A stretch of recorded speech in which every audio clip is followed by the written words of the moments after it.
I'm Alan Cylinder. And I'm his daughter, Chelsea Cylinder. We're Cylinder. And today we're here to talk about Echo Valley. It's a new film directed by Michael Pierce, starring Julianne Moore and Sydney Sweeney. Yes, this is a thriller about a mother and daughter. Julianne Moore plays the mother and Sydney Sweeney plays her daughter. And Sydney Sweeney is a drug addict who's really struggling to get clean but just keeps relapsing. And she's fallen in with the wrong crowd, especially her boyfriend, who is a drug addict, and their drug dealer, who is after them for some money, played by Domhnall Gleeson. And basically, Sydney Sweeney gets in a lot of trouble, and she comes to her mom for help, and her mom, out of her unconditional love for her daughter, goes to great lengths to help her daughter and save her.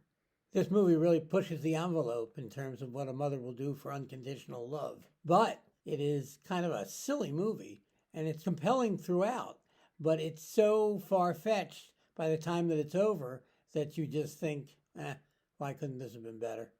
Yeah, and I agree with that until the very end of the movie when it kind of makes sense that it's so far-fetched and it kind of makes the whole thing work. That as I was watching it, I was like, wait, this is going further?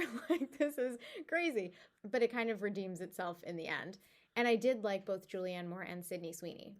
Yeah, Julianne Moore is really good in this. Better than you'd expect her to be in this kind of movie. And Sydney Sweeney, I'm not sure why she wanted this role or who she owed a movie to, because I just found it odd that she would take this role at this point in her career. Nevertheless, she's very overwrought, maybe too much so, but she's very convincing, and she's very deglamorized, and I always like her. Yeah, there are a couple scenes, especially in the first half of the movie, that are really intense. I thought it was compelling overall. I think it's compelling, but whether it's any good is another story. This is currently in theaters and streaming on Apple TV, and I would give this movie 2.5 cylinders. I would also give this movie 2.5 cylinders. Echo Valley. This is Alan Cylinder. And Chelsea Cylinder. Saying, see you with the movies. Bye.